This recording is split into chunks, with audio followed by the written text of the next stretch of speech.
Hello and welcome back to my YouTube channel. Hope you all doing well.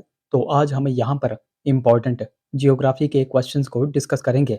इनमें से कुछ questions आपके previous exams में पूछे जा चुके हैं और कुछ क्वेश्चंस आपके एक्सपेक्टेड क्वेश्चंस हो सकते हैं जो आपके आगे आने वाले राज्य चयन आयोग या फिर शिमला बोर्ड में पूछे जा सकते हैं। इससे पहले हमने 8 वीडियोज़ ऑलरेडी डिटेल में डिस्कस की हुई हैं। तो अगर अभी तक वो वाली वीडियोज़ आपने नहीं देखी है तो इस वीडियो के डिस्क्रिप्शन में जाएं, वहां पर जियोग्राफी क्वेश्चंस लक्ष्य सीरीज करके लिंक दिया गया होगा। उस लिंक पर क्लिक करके आप उन वीडियोस को देख सकते हैं। बाकी आज हम यहाँ पर पार्ट नंबर 9 को डिस्कस करेंगे और इन क्वेश्चंस को हम बिल्कुल डिटेल में डिस्कस करेंगे। बाकी देखो, अभी तक अगर आपने हमारे चैनल को सब्सक्राइब नहीं किया है तो चैनल को सब्सक्राइब करके बेल आइकन को जरूर से प्रेस करें। अभी तक अगर आपने इस वीडियो को लाइक नहीं किया है तो जरूर से वीडियो को भी लाइक कर दें। तो चलिए फिर बिना किसी टाइम वेस्ट के क्वेश्चन नंबर 1 से शुरू करते हैं। The layer of the atmosphere which provides ideal condition for flying on jet aeroplane is। तो वायुमंडल की वह परत जो जेट विमानों पर उड़ान के लिए आदर्श परिस्थितियां प्रदान करती है, तो उसको हम क्या बोलते हैं। तो हर बार मैं आपको बताता हूँ कि वायुमंडलीय परतें टोटल कितनी हैं, तो वो हैं 5। और हवाई जहाज कहाँ पर उड़ाए जाते हैं, तो मैं आपको बार बार बताता था, तो वो उड़ाए जाते हैं स्ट्रेटोस्फीयर यानी कि समताप मंडल में। ऑप्शन बी यहाँ पर करेक्ट हो जाएगा। अब इस क्वेश्चन को बिल्कुल डिटेल से हम यहाँ पर पढ़ेंगे। आप सभी को पता है ये है हमारी अर्थ। अब अर्थ के सबसे पहले कौन सी लेयर आती है, तो अर्थ के ऊपर आती है ट्रोपोस्फियर, जिसको हम क्या बोलते हैं, क्षोभ मंडल बोलते हैं। इसी को हम देखो संवहन मंडल भी बोलते हैं। अब यहाँ से देखो क्या क्या क्वेश्चन पूछे जाते हैं, वो मैं आपको वन बाय वन यहाँ पर बताता चलूंगा। तो क्षोभ मंडल यानी कि ट्रोपोस्फियर से पहला क्वेश्चन बनता है कि वायुमंडलीय घटनाएं कहाँ पर होती हैं, तो वो देखो इसी लेयर में होती हैं। दूसरा क्वेश्चन बनता है कि सबसे ज्यादा घनत्व वाली परत कौन सी है, तो सबसे ज्यादा घनत्व वाली परत कौन सी है, तो वो भी ट्रोपोस्फियर ही हो जाएगी। और किस परत में हमें ग्रीन हाउस इफेक्ट देखने को मिलता है, तो वो भी हमें क्षोभ मंडल में ही देखने को मिलता है।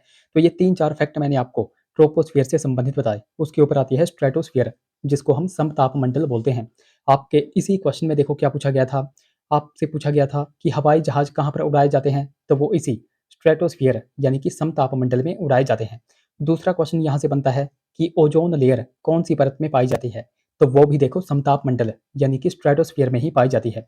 अच्छा, ओजोन लेयर का काम क्या होता है, तो देखो ओजोन लेयर जो अल्ट्रावायलेट रेज होती है, तो उसको पृथ्वी पर आने से पहले ही जो है तो नष्ट कर देती है, या फिर हम कहें उनको रोकती है। तो पराबैंगनी किरणों यानी कि अल्ट्रावायलेट रेज को रोकने का काम कौन करती है, तो वो करती है ओजोन लेयर। और ओजोन लेयर कौन सी परत में पाई जाती है, तो वो हमें समताप मंडल यानी कि स्ट्रेटोस्फियर में पाई जाती है। तो ये भी 2-3 फैक्ट आपको यहाँ से पता होने चाहिए। स्ट्रेटोस्फियर से ऊपर देखो कौन सी परत आती है, तो वो आती है मेसोस्फियर, जिसको हम मध्य मंडल बोलते हैं। अब इसका काम क्या होता है, तो जो उल्का पिंड होते हैं, तो उल्का पिंड को धरती पर आने से पहले ही नष्ट करने का काम कौन सी परत का होता है, तो वो होता है मेसोस्फियर यानी कि मध्य मंडल का। ये वाला क्वेश्चन के एग्जाम में बनता है। अब मेसोस्फियर से ऊपर कौन सी परत आती है, तो वो आती है आयन मंडल, जिसको हम थर्मोस्फियर या फिर आयनोस्फियर बोलते हैं। तो थर्मोस्फियर या फिर आयनोस्फियर, जिसको हम आयन मंडल बोलते हैं, यहाँ पर हम क्या करते हैं, तो जो सैटेलाइट्स वगैरह हम छोड़ते हैं, तो वो इसी परत में हम छोड़ते हैं। या फिर हम कहें रेडियो तरंग कहाँ पर परिवर्तित होती है, तो वो इसी परत में होती है। या फिर मैं आपको बताऊं, सैटेलाइट्स वगैरह हम कहाँ पर छोड़ते हैं, तो कहीं से भी घुमा करके देखो क्वेश्चंस आपसे पूछे जाते हैं, तो उसी कंफ्यूजन से देखो आपको बचना है। आयन मंडल हो गया, थर्मोस्फियर हो गया, आइनोस्फियर हो गया, इन सभी का देखो एक ही नाम है। और यहाँ पर हम सैटेलाइट्स को छोड़ते हैं। या फिर हम कहें रेडियो तरंग कहाँ पर परिवर्तित होती हैं, तो वो इसी परत में होती हैं। और सबसे बाहर आप सभी को पता है कौन सी परत है, तो वो है एक्सोस्फियर, जिसको हम बाह्य मंडल बोलते हैं। तो इस क्वेश्चन से संबंधित जितने भी देखो फैक्ट बन सकते थे, वो सारे के सारे फैक्ट मैंने आपको यहाँ पर बता दिए। तो ये सारे के सारे फैक्ट आपको ध्यान में रखने हैं। अगले क्वेश्चन की बात करें, which planet is known as watery planet, तो किस ग्रह को जलीय ग्रह कहा जाता है। आप सभी को पता है सबसे ज्यादा जल देखो कहाँ पर पाया जाता है, कौन से ग्रह पर पाया जाता है, तो ऑब्वियसली हमारी पृथ्वी पर ही पाया जाता है। इसलिए अर्थ यानी कि पृथ्वी को वाटरी प्लैनेट यानी कि जलीय ग्रह बोला जाता है। ऑप्शन बी देखो यहाँ पर बिल्कुल करेक्ट हो जाएगा। अब यहाँ पर बात आई है अर्थ की यानी कि पृथ्वी की। यहाँ से भी 3-4 क्वेश्चंस बनते हैं, बिल्कुल बेसिक बेसिक क्वेश्चंस बनते हैं, जो कि हर एक बच्चे को पता होने चाहिए। और यही वो बेसिक क्वेश्चंस होते हैं जो आप गलत करके आ जाते हो, तो वो आपको गलत बिल्कुल भी नहीं करने हैं। पहला क्वेश्चन बिल्कुल ही बेसिक सा क्वेश्चन आपसे पूछा जाता है कि पृथ्वी का लगभग, जो पृथ्वी है, तो पृथ्वी का लगभग कितना प्रतिशत हिस्सा जो है तो पानी से ढका हुआ है। तो अप्रॉक्स अगर मैं आपको बताऊं तो 71% जो हिस्सा है पृथ्वी का, वो पानी से ढका हुआ है। अब इसमें भी देखो इसको कैटेगराइज़ किया गया है। किस-किस तरह से वो मैं आपको बताता हूँ। अब इसमें से ये जो 71% है, इसमें से आप मान के चलो एप्रॉक्स मैं आपको बता रहा हूँ 97% जो पानी है वो खारा है, यानी कि हम उसको पी नहीं सकते। ये आपको पता चल गया। तो पीने योग्य पानी हमारे पास कितना है? तो पीने योग्य हमारे पास है 2.5%। ये वाला क्वेश्चन भी एग्ज़ाम में बनता है जो कि आपको ध्यान में रखना है।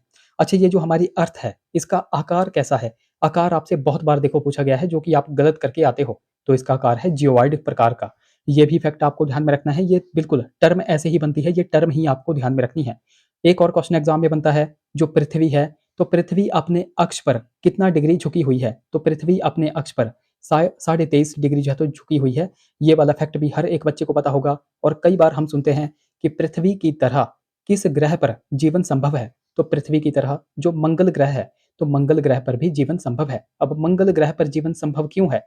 क्योंकि देखो ये जो मंगल ग्रह है, ये भी देखो झुका हुआ है। अब ये कितना डिग्री झुका हुआ है? तो ये एप्रॉक्स 25 डिग्री देखो झुका हुआ है, इसलिए यहाँ पर भी जीवन जो है तो संभव है, तो ये भी आपको ध्यान में रखना है। कुछ और क्वेश्चन अगर मैं आपको बताऊँ, आपसे पूछा जाता है पृथ्वी का सबसे ऊंचा स्थान कौन सा है? तो वो ऑब्वियसली कौन सा है? तो वो है माउंट एवरेस्ट। अब माउंट एवरेस्ट की हाइट देखो कितनी है? 8,848.86 ये मीटर इसकी जो है तो टोटल हाइट है, तो ये भी आपको ध्यान में रखनी है। उसी के साथ जो हमारा पृथ्वी है, तो पृथ्वी का सबसे गहरा स्थान कौन सा है? तो वो हो जाएगा मेरियाना ट्रेंच। और मेरियाना ट्रेंच कहाँ पर पड़ती है? तो यह प्रशांत महासागर में पड़ती है। इसकी टोटल डेप्थ कितनी है? 11,022 मीटर इसकी टोटल जो है तो डेप्थ है। तो ये छोटे-छोटे क्वेश्चंस बहुत बार एग्जाम में बनते हैं जो कि आपको कंफ्यूज करते हैं। अच्छा पृथ्वी के वायुमंडल में कौन-कौन सी गैसेस पाई जाती हैं? बिल्कुल क्रम से देखो आपको पता होना चाहिए। आपसे बहुत बार पूछा जाता है कि पृथ्वी के वायुमंडल में सबसे ज़्यादा कौन-सी गैस पाई जाती है? तो वो पाई जाती है नाइट्रोजन। अच्छा कितना पाई जाती है? तो ये पाई जाती है एप्रॉक्स 78%। अच्छा उसके बाद कौन-सी पाई जाती है? तो उसके बाद ऑक्सीजन पाई जाती है। ये एप्रॉक्स 21% देखो पाई जाती है। उसके बाद कौन-सी पाई जाती है? तो वो पाई जाती है आर्गन। और आर्गन गैस कितना पाई जाती है? 0.93%। ये भी आपको पता चल गया। अच्छा आर्गन के बाद कौन-सी पाई जाती है? तो वो पाई जाती है CO2। और CO2 हमारे वायुमंडल में कितना पाई जाती है? 0.04%। तो ये प्रतिशत भी देखो बहुत बार एग्जाम में बनते हैं जो कि आपको ध्यान में रखने हैं। बाकी वीडियोज़ अगर आपको हेल्पफुल लगेंगी तो ज़रूर से वीडियोज़ को लाइक कर दें। अभी तक अगर आपने हमको टेलीग्राम और इंस्टाग्राम पे फॉलो नहीं किया है, तो वहाँ पर जाकर भी फॉलो ज़रूर कर लें। लिंक आपको डिस्क्रिप्शन में मिल जाएगा। बाकी लिंक देखो कई बार चलता नहीं है, तो आपको सिंपली टेलीग्राम पे जाना है और @लेट्स प्रिपेयर टू सर्च करना है, आपको हमारा चैनल मिल जाएगा। उसी प्रकार इंस्टाग्राम पे जाकर के आप लेट्स प्रिपेयर टुगेदर सर्च कर सकते हैं। अगर कोई क्वेरी होगी तो आप मुझे इंस्टा पे भी मैसेज कर सकते हैं। नेक्स्ट क्वेश्चन की बात करें, वेयर आर मोस्ट और the earth active volcanoes concentrated at present. तो वर्तमान में पृथ्वी के अधिकांश सक्रिय ज्वालामुखी कहाँ पर केंद्रित हैं? क्या वह साउथ अमेरिका में है, अफ्रीका में है, पैसिफिक ओशन में है या फिर यूरोप में है? तो ये कहाँ पर है? तो ये है पैसिफिक ओशन यानी कि प्रशांत महासागर में। ऑप्शन सी देखो यहाँ पर बिल्कुल करेक्ट हो जाएगा। एक नाम आप सभी ने सुना होगा, रिंग ऑफ फायर। तो रिंग ऑफ फायर यह देखो जो एरिया है वो ज्वालामुखी गतिविधियों से ही संबंधित है और ये कहाँ पर पड़ता है? तो ये पड़ता है प्रशांत महासागर में ही, तो ये भी आपको ध्यान में रखना है। अच्छा कुछ एक ज्वालामुखी मैं आपको बताता हूँ, बहुत बार आपसे पूछे जाते हैं वो कौन से देश में पाए जाते हैं, इस तरीके से क्वेश्चंस आपके पास बनते हैं। इटली की सबसे पहले हम यहाँ पर बात करेंगे। इटली में देखो कौन-कौन से ज्वालामुखी पाए जाते हैं, तो माउंट एटना हो गया, माउंट वेसुवियस हो गया, स्ट्रोम्बोली हो गया, तो ये कहाँ पर पाए जाते हैं? तो ये पाए जाते हैं इटली देश में। ये आपको पता चल गया। कई बार आपसे पूछा जाता है माउंट किलिमंजारो, ये ज्वालामुखी देखो कहाँ पर पाया जाता है? तो ये पाया जाता है अफ्रीका कॉन्टिनेंट में, तो ये भी आपको ध्यान में रखना है। अच्छा यूएसए में कौन-कौन से ज्वालामुखी पाए जाते हैं? तो यूएसए में आप सभी को पता है, एक तो मोना लोआ ज्वालामुखी पाया जाता है, जो कि यूएसए के हवाई द्वीप में पड़ता है। उसी के साथ-साथ किलाउआ ज्वालामुखी पाया जाता है। माउंट स्पर देखो बहुत बार एग्जाम में बन रहा है, तो ये भी आपको ध्यान में रखना है। तो माउंट स्पर ये वाला ज्वालामुखी भी कहाँ पर पाया जाता है? तो ये भी यूएसए में ही पाया जाता है। अच्छा माउंट फुजी ये ज्वालामुखी देखो कहाँ पर पाया जाता है? तो माउंट फुजी ये ज्वालामुखी देखो जापान में पाया जाता है। ये वाला क्वेश्चन आपके हमीरपुर बोर्ड में बहुत बार बनता था और आपके हमीरपुर बोर्ड में ही एक और क्वेश्चन बनता था, माउंट इरेबस। माउंट इरेबस ज्वालामुखी कहाँ पर पाया जाता है? तो ये भी आपको पता होना चाहिए और ये क्वेश्चंस आपके देखो हमीरपुर बोर्ड के एग्जाम में बहुत बार बने हुए हैं। तो माउंट इरेबस ये वाला ज्वालामुखी जो है तो अंटार्कटिका में पाया जाता है, तो ये भी आपको ध्यान में रखना है। तो कुछ एक ज्वालामुखी हमने यहाँ पर देख लिए जो कि आपको ध्यान में रखने हैं। बिल्कुल ही सिंपल से क्वेश्चंस हैं और यही सिंपल क्वेश्चंस आपको देखो बार-बार पढ़ने हैं, क्योंकि यही वो क्वेश्चंस होते हैं जो आपको 1-2 नंबर से पीछे कर देते हैं। अगले क्वेश्चन की बात करें, the outermost layer of sun is called. तो सूर्य की सबसे बाहरी परत को क्या कहा जाता है? क्या उसको कन्वेक्शन ज़ोन बोलते हैं, फोटोस्फीयर बोलते हैं, क्रोमोस्फीयर बोलते हैं या फिर कोरोना बोलते हैं? तो देखो आपको ध्यान में रखना है, मैं आपको यहाँ पर बताऊँगा बिल्कुल ही डिटेल में, आपको बिल्कुल ध्यान से उनको सुनना है। तो सूर्य की देखो बाहरी परतें होती हैं 3 परतें, जिनको हम एक्सटर्नल लेयर्स बोलते हैं। क्या बोलते हैं? External layers. जो सूर्य की बाहरी परतें होती हैं तो वो होती हैं 3। अब वो कौन-कौन सी होती हैं? तो वो आपको पता होना चाहिए। तो ये हो गई 3 परतें। अब वो कौन-कौन सी हैं? ये जो सबसे अंदर वाली परत है इसको क्या बोलते हैं? तो ये जो सबसे अंदर वाली परत है इसको बोलते हैं फोटोस्फीयर। और ये जो फोटोस्फीयर होती है इसका एवरेज टेम्परेचर देखो कितना होता है? तो एप्रॉक्स अगर मैं आपको बताऊँ तो 6000 डिग्री सेल्सियस। ये जो फोटोस्फीयर यहाँ पर एक लेयर दिखाई दे रही है तो इसका टेम्परेचर होता है। अच्छा, इसके बाहर ये जो परत है इसको क्या बोलते हैं? तो इसको बोलते हैं क्रोमोस्फियर। तो इसको बोलते हैं क्रोमोस्फियर। और इसका एवरेज टेम्परेचर या फिर एप्रोक्सीमेट टेम्परेचर कितना होता है? 25,000 डिग्री सेल्सियस होता है। तो ये भी आपको ध्यान में रखना है। और सूर्य की ये जो सबसे बाहरी परत है इसको क्या बोलते हैं? तो देखो इसको बोलते हैं कोरोना। और यही आपसे क्वेश्चन में पूछा गया था। और ये जो कोरोना है इसका एवरेज टेम्परेचर कितना है? या फिर मैं आपको बताऊं अप्रॉक्स टेम्परेचर इसका कितना है? तो वो हो जाएगा 27 लाख डिग्री सेल्सियस। तो ये भी फैक्ट आपको ध्यान में रखना है। तो यहाँ पर मैंने आपको क्या बताया? सूर्य की जो एक्सटर्नल लेयर्स हैं तो वो कितनी होती हैं? तो वो होती हैं 3, यानी कि सूर्य की बाहरी परतें। कौन-कौन मैंने आपको बताई? मैंने आपको बताई फोटोस्फीयर और इसका एवरेज टेम्परेचर 6000 डिग्री सेल्सियस। उसके बाद मैंने क्रोमोस्फीयर आपको बताई जिसका एवरेज टेम्परेचर 25,000 डिग्री सेल्सियस होता है। और फिर मैंने आपको सबसे बाहरी परत बताई तो वो है कोरोना। और कोरोना का temperature approx 27 lakh degree Celsius होता है। ये क्वेश्चंस हैं जो कि बहुत बार एग्जाम में पूछे जाते हैं, तो ये आपको ध्यान में रखने हैं। सूर्य की यहाँ पे बात आई है। अच्छा, इस क्वेश्चन का राइट ऑप्शन तो हमने देखा ही नहीं। तो इस क्वेश्चन का राइट ऑप्शन क्या हो जाएगा? तो वो हो जाएगा कोरोना। आपसे क्या पूछा गया था? सूर्य की सबसे बाहरी परत कौन सी होती है? तो वो होती है कोरोना। ये हमने अभी यहाँ पर डिटेल में डिस्कस कर लिया। अच्छा, अब सूर्य की बात करते हैं। सूर्य में देखो हाइड्रोजन को हीलियम में बदला जाता है। हाइड्रोजन जो है तो हीलियम में बदलती है, ये आपको पता होना चाहिए। तो हाइड्रोजन और हीलियम इनकी मात्रा सूर्य में कितनी होती है? ये क्वेश्चन देखो बहुत बार एग्जाम में बनता है। तो सूर्य में देखो जो हाइड्रोजन होती है तो अप्रॉक्स 75% होती है, 75% होती है। और जो हीलियम होती है वो अप्रॉक्स 25% होती है। कई बार देखो एक्सेप्शन बनता है, कई बार 74 यहाँ पर दिया आता है या फिर 25 की जगह कई बार जो है तो 24 दिया आता है। तो ये आपको अप्रॉक्स में पता होनी चाहिए कि ये जो हाइड्रोजन है इसकी मात्रा सूर्य में जो है तो 75% होती है। और जो हीलियम है इसकी मात्रा अप्रॉक्स जो है तो सूर्य में 25% होती है। तो ये आपको ध्यान में रखना है। बाकी सूर्य का आप सभी को पता है कि इसमें न्यूक्लियर फ्यूजन होता है। क्या होता है? न्यूक्लियर फ्यूजन, जिसको हम क्या बोलते हैं? नाभिकीय संलयन बोलते हैं। ये भी आपको ध्यान में रखना है। सूर्य में क्या होता है? Nuclear fusion. तो ये भी आपको पता चल गया। अच्छा, एक क्वेश्चन मैं आपको बताता हूँ जो कि सेंट्रल लेवल के एग्जाम में पूछा जाता है। तो क्वेश्चन पूछा जाता है कि सूर्य से प्रति सेकंड कितनी ऊर्जा निकलती है? तो वो कितनी निकलती है? 3.846 into 10 raise to power 26 joule per second. तो ये ऊर्जा निकलती है सूर्य से प्रति सेकंड। तो ये भी आपको फैक्ट यहाँ पर ध्यान में रखना है। इस तरह के क्वेश्चंस आगे आने वाले एग्जाम में बन सकते हैं। अगले क्वेश्चन की बात करें, तकला मकान डेजर्ट इज सिचुएटेड इन। तो तकला मकान रेगिस्तान जो है तो कहाँ पर है? अब ये तो सभी को पता होगा कि ये कहाँ पर है, तो ये है चाइना में। बट चाइना में भी कहाँ पर है? क्या यह नॉर्थ वेस्ट चाइना में है या फिर साउथ वेस्ट चाइना में है? तो इस तरह के क्वेश्चंस के लिए आपको रेडी रहना है। एग्जामिनर देखो आप सभी को पता है बहुत ही डीप में जाकर के क्वेश्चन पूछ रहा है, तो हर एक चीज के लिए आपको तैयार रहना है। ये जो तकला मकान ये रेगिस्तान है, ये है नॉर्थ वेस्ट चाइना में। ऑप्शन सी यहाँ पर करेक्ट हो जाएगा। अब स्पेसिफिकली अगर मैं आपको बताऊं तो ये तकला मकान ये जो डेजर्ट है ये कहाँ पर पड़ता है? तो यह नॉर्थ वेस्ट चाइना में पड़ता है। और कौन से प्रांत में पड़ता है? प्रांत भी देखो आपको कई बार दिया जाता है। तो यह जिंजियांग प्रांत, जिसको हम सिनकियांग प्रांत बोलते हैं, तो ये नाम भी आपने ध्यान में रखना है। कई बार ऑप्शंस में जिंजियांग प्रांत में दिया आता है, तो ये भी आपको ध्यान में रखना है। और ये जिंजियांग प्रांत ये कहाँ पर पड़ता है? तो यह उइगुर रीजन में पड़ता है। तो ये भी आपको ध्यान में रखना है। बाकी रेगिस्तान की यहाँ पे बात आई है तो आपको पता है थार कहाँ पर पड़ता है? तो थार रेगिस्तान भारत और पाकिस्तान में पड़ता है। अच्छा, सहारा रेगिस्तान कहाँ पर पड़ता है? तो ये पड़ता है उत्तरी अफ्रीका में। गोबी मरुस्थल कहाँ पर पड़ता है? और यह एक ठंडा मरुस्थल है। ये क्वेश्चन बहुत बार एग्जाम में बनता है। तो गोबी मरुस्थल एक ठंडा मरुस्थल है और ये पड़ता है मंगोलिया और चाइना की सीमा पर। उसी की तरह कालाहारी मरुस्थल ये कहाँ पर पड़ता है? तो ये पड़ता है अफ्रीका कॉन्टिनेंट में। और अफ्रीका कॉन्टिनेंट में कौन कौन से देशों में यहाँ पड़ता है? तो कालाहारी मरुस्थल एक तो बोत्सवाना देश में पड़ता है, एक नामीबिया देश में पड़ता है और एक साउथ अफ्रीका देश में पड़ता है। तो ये 3 देश भी आपको ध्यान में रखने हैं। उसके अलावा अटाकामा मरुस्थल ये देखो कहाँ पर पड़ता है? पहले तो आपको यही पता होना चाहिए, ये जो अटाकामा मरुस्थल है यह एक शुष्क मरुस्थल है। और ये कहाँ पर पड़ता है? कौन से देश में पड़ता है? तो ये चिली देश में पड़ता है, जो कि साउथ अमेरिका की एक कंट्री है। तो ये भी आपको पता चल गया। उसके अलावा अगर मैं आपको बताऊं रब अल खाली, ये मरुस्थल सऊदी अरब का है। उसके अलावा अगर मैं आपको बताऊँ, दस्त-ए-लूट हो गया और दस्त-ए-कबीर हो गया, ये दोनों मरुस्थल ईरान में पड़ते हैं। पेंटागोनिया मरुस्थल कहाँ पर पड़ता है, वो आप मुझे नीचे कमेंट में बताओगे। बाकी ऑस्ट्रेलिया में कुछ एक मरुस्थल पड़ते हैं जो मैं आपको बार-बार रिवाइज़ करवाता हूँ, जैसे कि ग्रेट सैंडी हो गया, गिब्सन मरुस्थल हो गया, सिम्पसन मरुस्थल हो गया, तनामी मरुस्थल हो गया, ग्रेट विक्टोरिया मरुस्थल हो गया। तो ये कहाँ पर पड़ते हैं, तो ये पड़ते हैं ऑस्ट्रेलिया देश में। बाकी मैंने आपसे एक क्वेश्चन पूछा, पेंटागोनिया मरुस्थल कहाँ पर पड़ता है, कौन से देश में पड़ता है, वो आप मुझे नीचे कमेंट में बताओगे। नेक्स्ट क्वेश्चन की बात करें, tropical cyclone of Philippines is termed as.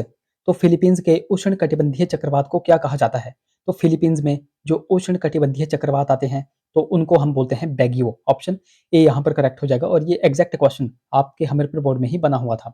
बाकी ऑप्शन बी में है हरिकेन। अब हरिकेन देखो कहाँ पर आते हैं, तो हरिकेन आते हैं यूएसए में। और हरिकेन कौन से सी में आते हैं, तो कैरिबियन सी में आते हैं, तो ये भी आपको पता चल गया। ऑप्शन सी में है विली विली। तो विली विली चक्रवात कहाँ पर आते हैं, ये तो आप सभी को पता है, ये आते हैं ऑस्ट्रेलिया में। ऑप्शन डी में है टाइफून।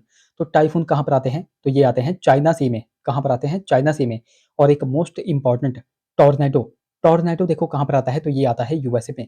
स्पेसिफिकली आपसे देखो देश पूछा जाता है तो देश ही आपको पता होना चाहिए कि टॉर्नेडो कहाँ पर आता है, तो वो आता है यूएसए में। तो ये भी कुछ बेसिक से क्वेश्चंस हमने यहाँ पर देखे जो कि आपको ध्यान में रखने हैं। नेक्स्ट क्वेश्चन की बात करें, Latvia does not share its border with. तो लाटविया किसके साथ अपनी सीमा साझा नहीं करती है। अब ये एग्जैक्ट क्वेश्चन मैंने आपके हमीरपुर बोर्ड से ही लिया हुआ है और ऑप्शंस भी मैंने आपके हमीरपुर बोर्ड से ही लिए हुए हैं। तो यहाँ पर आपसे पूछा गया है, लाटविया जो देश है वो किस देश के साथ अपनी सीमा साझा नहीं करता, वो आपसे पूछा गया है। तो लाटविया देखो पड़ता कहाँ पर है, तो ये पड़ता है यूरोप महाद्वीप में। कहाँ पर पड़ता है, यूरोप कॉन्टिनेंट में। अब ये जो है तो रशिया के साथ भी अपनी बाउंड्री साझा करता है, एस्टोनिया के साथ भी अपनी बाउंड्री साझा करता है, लिथुआनिया के साथ भी अपनी बाउंड्री साझा करता है, बट पोलैंड के साथ अपनी सीमा जो है तो साझा नहीं करता। इसलिए इस क्वेश्चन का देखो राइट ऑप्शन क्या हो जाएगा, ऑप्शन डी यहाँ पर करेक्ट हो जाएगा। अब यहाँ पर मैं आपको 2-3 पॉइंट्स बताऊंगा। पहला पॉइंट, लाटविया हो गई, एस्टोनिया हो गई और लिथुआनिया, ये तीनों देश कहाँ पर पड़ते हैं, तो वो पड़ते हैं यूरोप में। और इन तीनों देशों को देखो क्या बोला जाता है, तो इन तीनों देशों को बोला जाता है बाल्टिक कंट्रीज।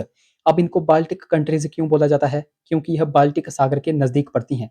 यह बाल्टिक सागर से सटे हुए देश हैं। तो आपसे कई बार पूछा जाता है कि बाल्टिक देश कितने देश हैं, तो वो हैं 3 देश। कौन कौन से हैं, लाटविया, एस्टोनिया और लिथुआनिया। तो ये तीनों देश आपको ध्यान में रखनी है। अच्छा, यहाँ पर आपसे देखो एक क्वेश्चन बनता है लाटविया से ही, आपसे लाटविया की देखो राजधानी पूछी जाती है जो कि आपको पता होनी चाहिए। तो इसकी कैपिटल क्या है, इसकी कैपिटल है रीगा। ये वाला फैक्ट आपको ध्यान में रखना है क्योंकि ये क्वेश्चन एग्जाम में बनता है। अच्छा, ऑप्शन डी में है पोलैंड। पोलैंड की कैपिटल क्या है, ये वाला क्वेश्चन भी बहुत बार एग्जाम में बनता है। तो इसकी कैपिटल है वॉर्सा। ये भी आपको ध्यान में रखना है। तो ये कुछ एक बेसिक से क्वेश्चन आपको पता होने चाहिए।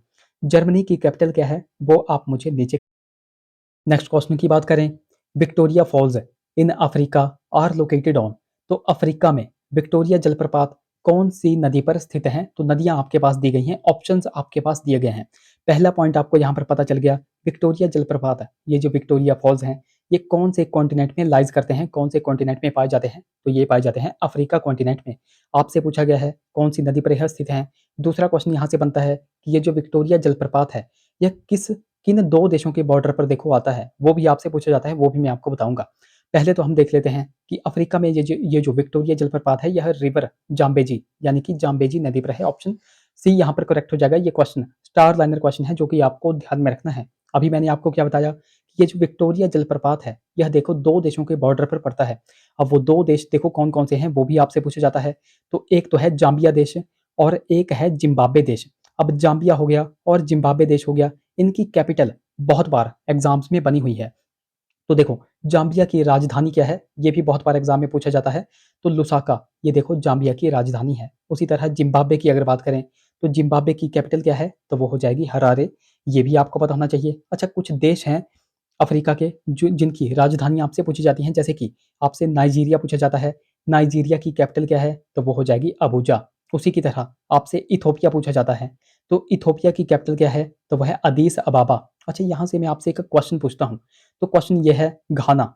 घाना एक देश जो कि अफ्रीका कॉन्टिनेंट में पड़ता है। अभी हाल-फिलहाल प्रधानमंत्री मोदी को घाना का सर्वोच्च नागरिक सम्मान भी मिला हुआ है। तो घाना की कैपिटल क्या है, और अभी हाल-फिलहाल मैंने आपको बताया हमारे प्रधानमंत्री नरेंद्र मोदी को घाना का सर्वोच्च नागरिक सम्मान मिला।